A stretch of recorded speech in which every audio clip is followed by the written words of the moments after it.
Hello everybody, welcome to our channel. Agashi here, where I do dramas, reviews, and movies, anything you guys suggest, and do my unboxing of whatever I have out there that I would like to share and show with you guys. Don't forget to hit subscribe and like. Now let's go ahead and jump into the video. Hello everybody! Today we're gonna do a Chinese drama review on The Last Immortal. It is a total of 40 episodes. It finally finished airing, and I did not learn about this until I was halfway through the drama that the prequel to this is the Ancient Love Poetry, which plays Gu Jing's parents' story before they had him. So I was like, oh, definitely did not watch that one. So I just went and watched this because Wang Angyu, I've seen his a few of his drama. He was in Go Squid, so 1 and 2. So I was like, ooh, he's the main lead, and because he was always in modern drama, he's the main lead in historical ancient fantasy drama. Ooh, and it's Zhou I like watching her. So I was like, ooh, interesting.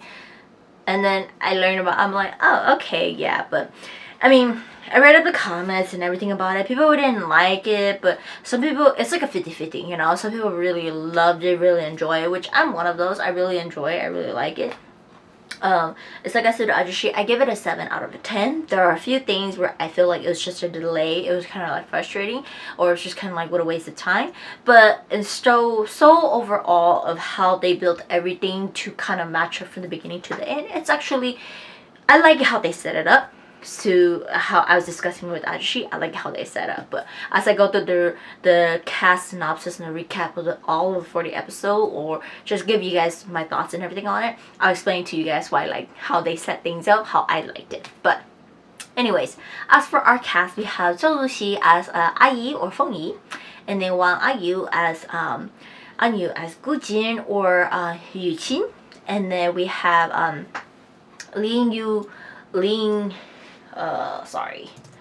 we have Lee Yunru as Hong Yi or Ajo, and then we have Jianan as Yang Xun, and then Chao Fenren as Hua Shu, and then He Kailang as Xu Yang or Aoge, and then Xu Kai as Feng Ming. It's Zhele from Prince of Tennis. And then Xu Qinnian as Feng Yuan, and then Huang Yingyi as Sang Shanxi, and then Xu Licheng as Xiao Qingyi, and tons of other people. Phoenix Clan, Peacock Clan, God, Eagle Clan, Fox Clan, Demon. So many people. You guys know when it comes to fantasy drama, the cast just goes on and on and on.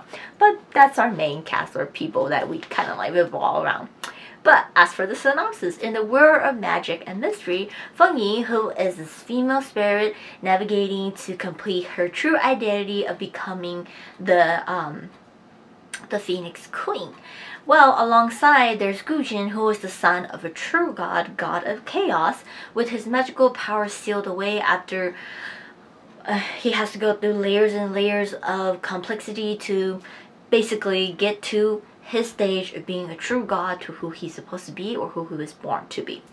Well, once they jump into a master and servant contract, they go through many personal challenges, trials, suggesting potential ways to solve this on their journey. They end up building a bigger, deeper bond together, falling in love, learning that, Feng Yi and Guanjing, they have intertwine something with the past, and it turns into a journey to retrieve all of her immortal essence, leads to so many things open up, which it's like a can of worms they should never open, and building the love and bond between them to basically get tested throughout all of this journey.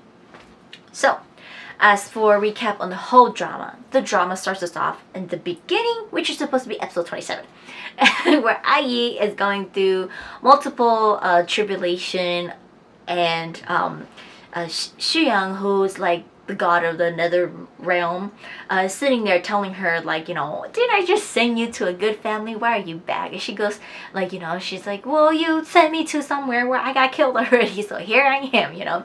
And a little bubble pops up, kind of like a mirror, and it's a god, Yu Qing, who is sad, looking for his loved one. They started having a little conversation about it. Yu Qing suddenly teleports into their realm, and she immediately sends Ai away into the next life. And Yu Qing asks, is that Ai? He says, no. She's gone. She's never coming back. Now we flash to the beginning 1,000 years ago, before all of this takes place. The Phoenix Queen is in the process of about to hatch to be born, and there's like a celebration going on. We get introduced to tons of clans. There's the Phoenix clan already, and then there's the Peacock clan, and then the Dazu Mountain, and the Fox clan. Obviously, the Fox clan, his aunt brings Hong Yi to propose and engage to the Phoenix Queen, Feng Yi. Hong Yi isn't happy and leaves. During this time, Feng Yi comes out before her time, roams around. She meets Gu Jin, who gets bullied, and she ends up saving him.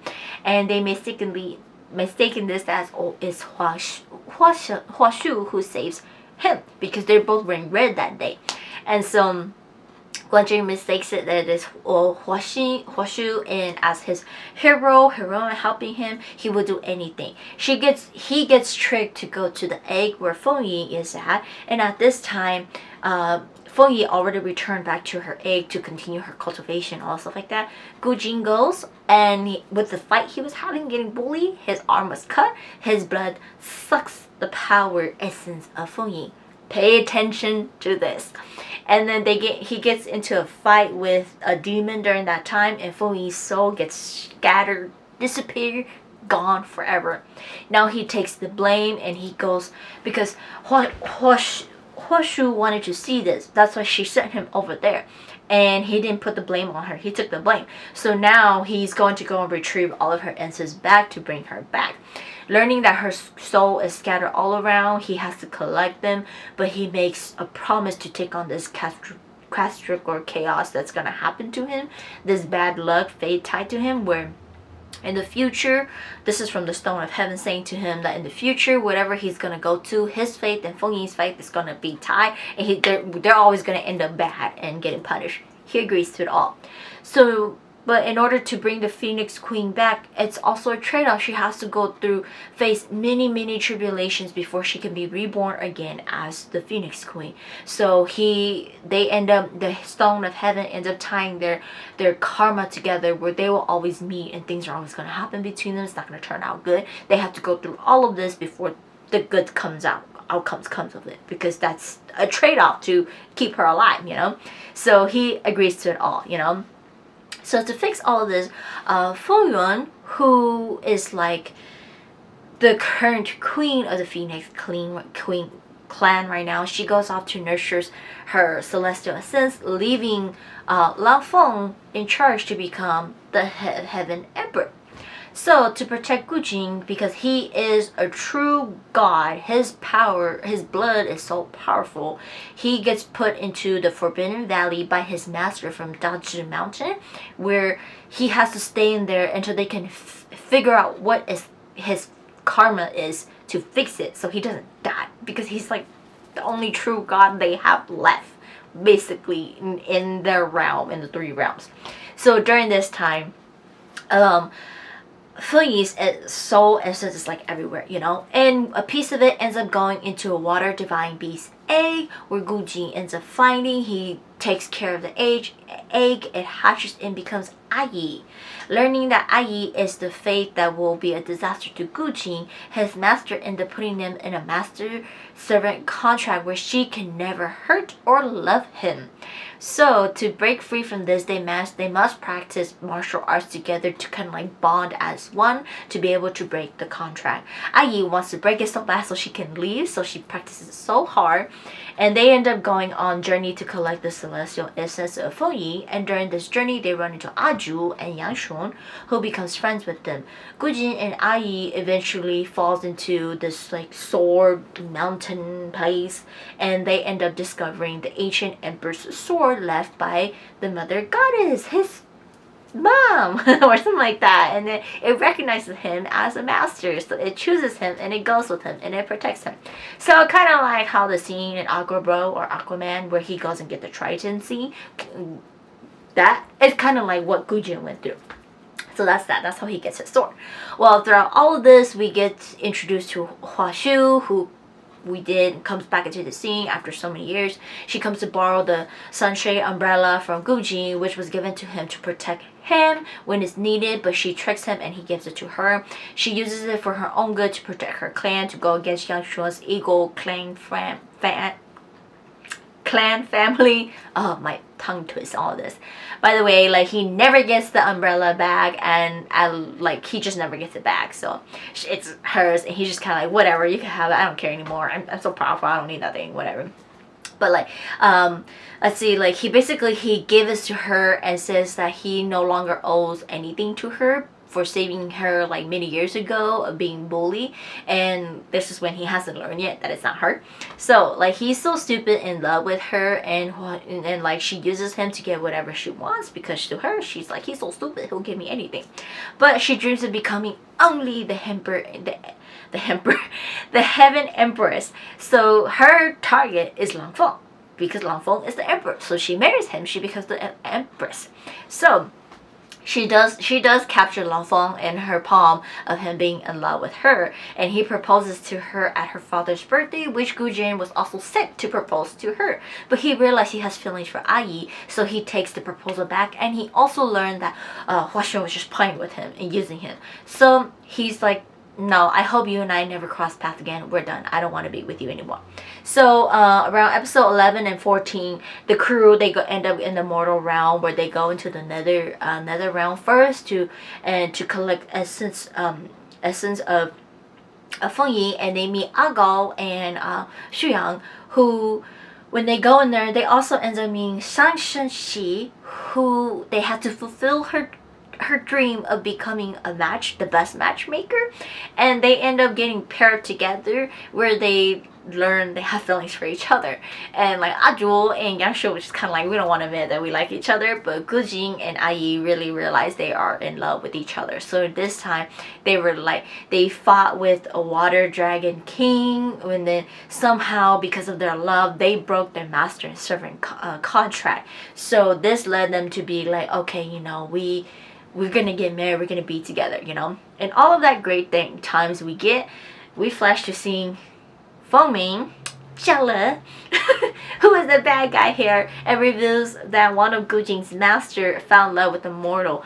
Obviously, they can't be together. The master gets punished, and they all return back to Dajun Mountain to save him. During this time, Ho Chu, who is Gujin's aunt, comes into the picture and breaks him and Ai apart. Ai learned that they don't know that Gujin is a true god. Only Gujin and his master knows about it. So they pretty much, this is to hide him from everybody and wait till he's ready to ascend to be a god.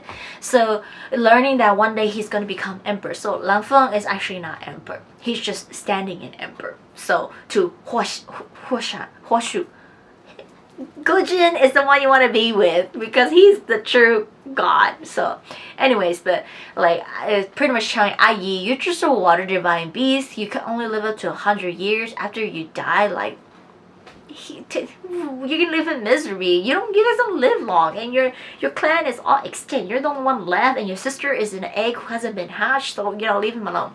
Anyways, Hua Shu eavesdrops, and she hears this, and she's like, oh crap, I need to be with him to become empress. But anyways, you know, so because Gujin is stubborn, he doesn't care about it, and he's all like, I'm gonna marry Ai, I'm gonna be with Ai. Hua Chun, his aunt, figures this out. She takes away his affection feelings from Ai, so he no longer has feelings for her, even after she took it away after he proposed to her. So she eventually learns that he doesn't have feelings for her anymore. She leaves, and slowly she leaves Dajun Mountain, and he starts to have feelings for her. He can't stop thinking about her. He doesn't understand. Hong Yi, or Ajul, and Yang Shu and Sang Shenxi comes back and figure out what happened, and Shen Shichu finds out that his affection got taken away and she gave it back to him. So more stuff like, but he destroys it. He's like, no, I can't do this. I have to protect her. So he destroys his affection feelings for her, and he learns that it was his aunt doing. So he's just kind of like, whatever, I have to protect her. But yeah, more stuff happens on the side. Hong Yi's aunt, Hong Rong, she ends up, the devil lady went into her, so she turns bad. She uses the aunt for her own good, and she knows that Ajul is about to become he's the heir to the Fox clan, and so she pretty much controls him, kills Dazu Mountain. La Feng gets killed, which is actually by Hua Shu's father, using kind of like illusions, and La Feng dies. And then they put all the plot in this against Ajul, that it was Ajul because Ajul is part of the demon. Ai ends up learning the truth, finding out the truth of everything, and she helps Ajul, and she ends up getting punished for it. And she's a water divine beast, so they're healers. Like I said, her clan exists already. Like her sister Ayu hasn't been hatched, and there's no guarantee that they will be hatched because they do go back into their story of what happened to her family, her clan. They're the only surviving left, but there's no guarantee they're going to be hatched. But for whatever reason, Ai ended up hatching. It's because Feng went into it. So anyways, let's see, nobody knows how Feng looks like. Only Feng does, but Feng is up nurturing her power, so she's not down yet. Anyways, Gujin uses his own blood to find pieces and bring Ayin to give her more life back, because of, you know, she's using her healing and all these powers like that. She's gonna die. And then what is it? Hua Shu ends up torturing her because they said she's gonna punish her. By torturing her, it shattered her the healing that Gujin put on her. So right before all of this, Daju Mountain gets destroyed. Only Yueshun was able to help the last student, the young one, and they escape. And then this brings Gujin to be frustrated and finally ascended to his god power, and now he becomes Yuan. So it's like so many things happens at the same time. He becomes god, La Feng dies, Hong Yi becomes full Fox clan, all Fox Nine Tail, whatever. Yeshua, her family needs her. Hua Shu gets upset. Her and La Feng is gonna get married. He dies. Ai figures out the truth, and then she loses a lot of her life. She's gonna die. She gets fixed. She gets tortured. Anyways, you know, her soul is so scattered at this point, and she's about to get punished by Gujin. He and his sword. In her mind, she's just kind of like, whatever. He doesn't love me. He doesn't trust me anymore. He's willing to punish me and kill me. Just kill me already. I'm gonna go, you know. You never loved me anyway. But in his mind, he's all like, I already put a protection on her. So on her soul, she'll be fine. She won't die. So her punishment is just a show for everybody. So I end up putting a barrier around the two of them, so he can't hear on the outside. Yeshua comes and stops, saying that, stop. Her soul is scattered. You kill her, she's gone. And so when the barrier breaks, he finally hears it, and it was too late already. He already dropped his sword on her, and it kills her, and her soul vanishes, and she's gone, and she's not in the nether realm. She's not anywhere, and he can't find her. So 1,000 years has passed. Yushin is now the heaven emperor, and Hua Shu is just the appointing standing heaven empress. He won't marry her. She's not happy, but it's like he doesn't care about her anymore, so she can't be an official empress. She's just standing in place until he chooses an actual empress. But like, he spent 1,000 years looking for Ai's soul to bring her back. He can't find her, but he keeps feeling, because before he put his soul mark on her, like around her neck or ear or something like that. So whenever it flashes, he feels her. He knows she's around, so he looks for her. So like he finally helped Ayu hatch, and Ayu is like a little beast flying around, and Yushin takes care of her. And during this time, like, they don't tell him, but Shuyang ends up saving her, and she has to go through her 1,000 tribulation, everything, but she was supposed to at the beginning. So now it's episode 27, where it flashes up to the beginning of how the drama starts off. And then finally, through her last tribulation, she finally becomes the Phoenix Queen, and she is born. So it turns out like she becomes the Phoenix Queen. She still has IE's memory, or more so, she's just IE turning into the Phoenix Queen. She still has feelings for Yu Qing, but she hides it all. And now it's her time to torture her for 1,000 years ago, or what they did to her. So she has like this magic power where it covers her face, or so they don't know that it's her. And then she doesn't tell anybody that she's IE too. So she ends up meeting Yu Qin, and he doesn't know it's her, but he keeps having a feeling that it's her, and his soul mark flashes. So he's like, what's going on, you know? So in episode 28, he finally learns that Huashu never saved him from the beginning, and it was her all along. And he's like, so he's just kind of like, wow, you know, I owe it to you, and I made you scatter, your soul scatter everywhere. Like, oh my gosh, I'm so bad. I feel I owe everything to you. So, and like episode 28, 29, he finally realized that she puts magic over her face, and then she reveals herself. She is IE, but she's like, she acts cold towards him, and she's like, you know, I let go of IE. She's just a beast, okay? I'm now Fumi. I don't have feeling for you. I don't care about you anymore, you know? And then she reunites with Yuan and Ajul and all of them. They all reunite. But, anyways, Foming gets captured for being the bad guy, but there's someone behind it. When he's about to reveal it, basically he's just a scapegoat, and he gets killed and he dies. And then we learn that Huashu's father is actually the bad guy, and to cover up the truth, Foming gets killed for it. And Foming was just their scapegoat to just use for everything, you know, because he was just so eager to become the head of the clan, and he feels like Foming was not enough to be it, and he deserved more because all of his hard work throughout the years, or 1,000 years and stuff like that. So Huashu, who is now like so in love with Lan Feng, even though he's dead, she has preserved his body, trying to bring him back to life. Eventually her father gets through to her and turns her into the demon to fulfill the father's wish by lying to her that by you doing this, you bring Lan Feng back to life. But she eventually learns that Lan Feng will never come back, and all the bad deeds that her father's done was enough. She kills her father, and she turns herself in, and she's willing to take on the punishment for everything that everybody's did. And she's just like, I've been so miserable, I can't do this anymore. Of my greed and my blindness and everything, I lost the one I love. I lost everything, you know. So that's her story. That's the end of it. But Eugene started to slowly like become transparency, like he's about to die, because he's been using his powers to save like the future, the trouble, bring IE back, and all stuff like that.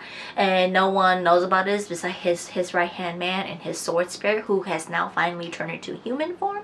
And then so to put everything at ease, he makes Ajul drunk, and he marries Feng Yi, because they're trying to get like the starlight or something like that. If a god or another like head of the clan, they get married, they get this god star to kind of like solve what they need to. Anyway, so they stay married. So he happy to stay married to her, but she said, after we finish everything, we're gonna get a divorce in a month. And so she needs to complete her mission, so she'll stay married to him. And then eventually on the side, she learns of the past of what he's done to her, because everybody has hid everything from her. She doesn't know what he did. She doesn't know his love, the love he had for her, because when he killed her, she just thought, okay, that's it, he doesn't love me anymore. But then she eventually learns the truth, that all the things he's been doing for her. Forgiving him, they finally get back together around like episode like 35, 36 there. They spend some time together. She eventually learns that he's gonna disappear soon, but she plans to save him. Ajul and Yosho's love story finally comes up, rise. Like Ajul realized he's in love with her, but now she's come the Eagle Queen after 1,000 years of leaving her throne for so long. She went back and took it, and now she's going to get engaged to someone else. But when she gets captured or she's trapped, he saves her. She's poisoned. He gave up his life for her, and confessing the two of them are happily in love and gonna be together, you know. Final battle with the devil. Yushir knows he's the god of chaos, and for a reason. And to save everyone, he has to use his energy and power to kill the devil, which will cause him to disappear. He does it anyways, and he disappears to thin air, and he's just like, I'm gonna go, you know. And no one can save him. He's gone up to like the heaven people, and then Feng Yi does everything to save him, but she cannot. She learns from Agol that Yu Qing is a part of her. So this is where I said pay attention. At the beginning, how he sucked some of her incense, and he used some of his incense to bring her back to life, and she becomes Feng Yi. They're in each other, you know, they have each other's power, incense a part of them. So basically this will bring him back, just like how he brought Ayi to life and also bring Feng Yi back. She's gonna bring him back. You know, it's just gonna take some time. So she waits for him. A couple years, 100 years go by. Aju Yangshu finally gets married. Ago becomes the emperor throne, who he previously was. So him and his brother, they were the very first of all. His Ago was the no, Shu Yang was yeah, Shu Yang was, or one of them was the heaven emperor, and one of them was the demon of the underworld, netherrealm, and they bring peace to all three realms. When they go through a battle, one of the brother died. So because they're twin brothers and it's rare to ever happen, he and Ago or Shuyang, they end up playing double role, and eventually he just stayed in the nether realm, and that's how everything is so messed up. Well, he got his emperor throne back again, and now he's emperor. So that's that. Yuchun, like, Feng Yi waits and waits and waits, and Yuchun finally comes back, and that's like the end of it for us. So we know they get to be together, happy ending, he's back. So in a way, people may be upset, but it's a very happy ending. Like, when I thought about it, the scene where she was waiting and all the blossom flowers and everything, and he comes back, she feels him and he comes back, it reminds you of The Longest Promise. But in The Longest Promise, he just comes and visits his spirits. He's not back to life. So that's what's upsetting. But for this, he's actually back to life. He comes back, you know? So it makes you go, okay, they do get each other. It is a happy ending. It's not an ending where we're like, oh, he's just visiting, like The Longest Promise. But that's that. But overall, like how I just skimmed through it with you guys, like, there's some stuff where I'm just kind of like, I don't really care, I just skimmed through it, just kind of get to the point. I was so frustrated with Huashu. I was just so annoyed with her. Like, she's so stupid, I'm sorry, and like, she's so drunk into her father manipulating her that she was just willing to do anything for her, and her stupidity of wanting everything. That's why she uses Gujin for everything. But then she's like, no, I'm gonna get the throne. And then she uses Lang Feng. And when Lang Feng realizes everything, Lang Feng's punish to her was because she didn't want to marry him, and she was just going to play with them. And especially when she realized that Gujin is the true god, he's going to be Yunqin eventually, she was leaning towards him. And Lang Feng realized all this, and Lang Feng took the blame and took the torture for her. Lang Feng's like, your torture, your punishment, you marry me and you suck it up.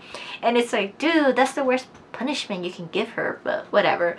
It made her even more punished when he dies, and she suffers for 1,000 a year, and she's never happy, and he's never coming back, and he's just like, I'm dead, just move on, you know, like, this is how it is, and this is how things are gonna be, just move on, you know. So I'm like really frustrated, and like, I can't believe they kept filming that long.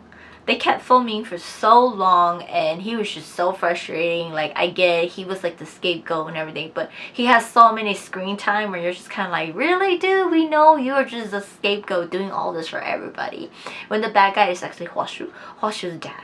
And it's just like, but yeah, that's that. But overall, I really like everything. I really like the four characters, their friendship, and all of their journey, all of that together. I feel like they, even though they didn't give a lot of time to Aju and Yangshu, it felt like that, but it was actually perfect. Their storyline was actually very perfect. It was just straight to the point of them meeting, bickering, saving each other, being together, eventually fall in love, and then, but like, they were focused on their clan, they were focused on everything. So their character was really grown up. It's just about their love. They were really stubborn with each other, but eventually they were together. So that's that. But you know, I mean, I don't know if I'm like Gujin. I was very upset with him at the beginning of how, yes, he was so stupid, but it's like, it's very true, he's just a very playful character, so it's typical of him to be like that. But I mean, overall, I give this drama a 7 out of 10. I really like a lot of the costume design, a lot of the dialogues, a lot of the hair pieces here and there of the story, you know. So it's just an easygoing drama for me, and I enjoyed it. And it's like I said to you guys, one thing I really liked was that they did this at the beginning, and it wasn't like a flashback. They did it where Gu-jin sucked her essence, and then later she gets some of his essence, and that's how they keep coming back together. And it's kind of like how what the Stone of Heaven said, their faith and karma of stuff they're gonna go through. So instead of it being a flashback, because Ajishi and I were talking, like when they flashback, they never actually made it happen. It's just a filler into it to make sense of the drama, but for them to actually put it in place for us to watch as the drama goes by. And then when they flash back, it's like, yeah, we did see that. Okay, so that's what it is. At first you're like, what, why he could do that? And then it makes sense why they put it in there. So that's that. But so I really like that they actually did that. So that was the plus for me for this drama. But yeah, I blabber on for so long. If you guys have not checked it out, check out The Last Immortal. I really recommend it. It's really good just for another fantasy drama for you guys to watch. But that's it for review of the whole drama for The Last Immortal. And that's it. And I will see you guys next time.